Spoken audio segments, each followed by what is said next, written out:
ચાલો મિત્રો, આજે આપણે ડેઇલી કરંટ અફેર્સની ચર્ચા કરીશું. પ્રશ્ન 1. 26 માર્ચ 2024માં ચિપકો આંદોલનને કેટલા વર્ષ પૂર્ણ થયા છે? 50 વર્ષ. પ્રશ્ન 2. ચિપકો આંદોલન મૂળરૂપે કયા રાજ્યના લોકો દ્વારા જંગલની સુરક્ષા માટે કરવામાં આવ્યું હતું? ઉત્તરાખંડ. પ્રશ્ન 3. ચિપકો આંદોલનની શરૂઆત ઉત્તરાખંડના કયા જિલ્લામાંથી કરવામાં આવી હતી? ચમોલી જિલ્લો. પ્રશ્ન 4.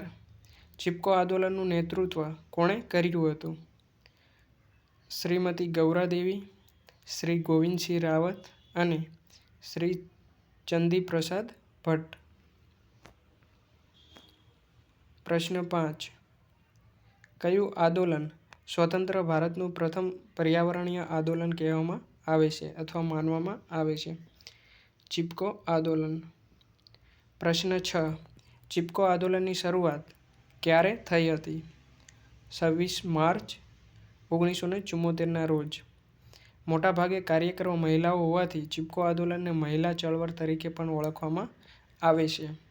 ચિપકો આંદોલન બાદ જ પર્યાવરણ મંત્રાલયની રચના કરવામાં આવી હતી. પ્રશ્ન 7. તાજેતરમાં ભારતના વડાપ્રધાન દ્વારા કયા દેશની મુલાકાત કરવામાં આવી છે? ભૂતાન. પ્રશ્ન 8. ભૂતાનના વડાપ્રધાનનું નામ જણાવો.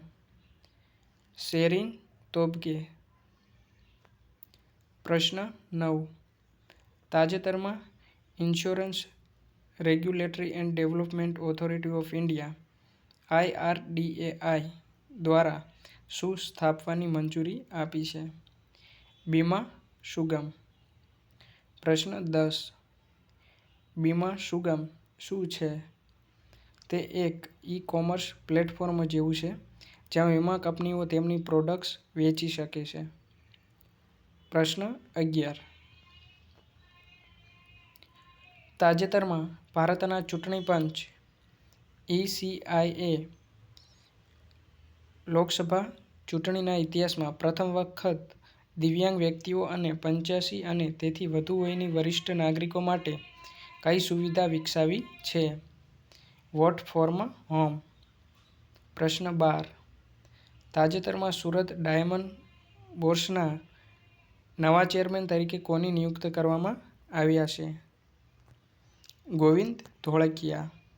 ગોવિંદ ધોળકિયાની પહેલા ચેરમેન પદે વલ્લભભાઈ પટેલ લાઘાણી હતા, જેમણે રાજીનામું આપ્યું છે અને તેમની જગ્યા ગોવિંદ ધોળકિયાએ લીધી છે.